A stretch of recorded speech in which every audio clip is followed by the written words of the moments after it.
Hey everyone, in today's video, I'm going to show you how to deactivate your Facebook account on the latest version of the app. So let's get started. First, open the Facebook app. This is the latest version, and once you open it up, it'll look like this with your feed. Now tap on the menu icon right here.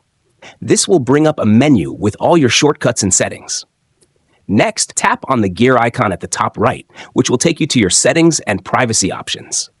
From there, tap on Account Center at the top and then tap See More Account Settings. Now, under Account Settings, tap on Personal Details.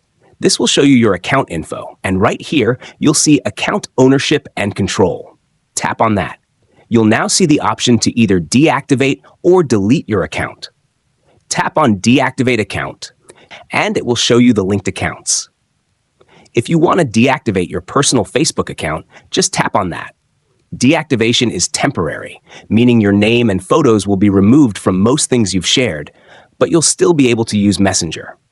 You can also reactivate your account anytime by simply logging back in. If you have any additional pages linked to your account, they will also be deactivated. Once you're ready, tap Continue. To complete the deactivation, you'll need to enter your password. After that, tap Continue, and your account will be deactivated and you'll be logged out.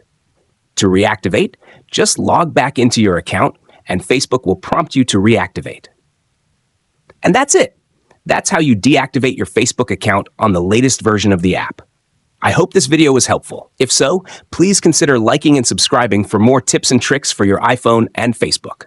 See you next time.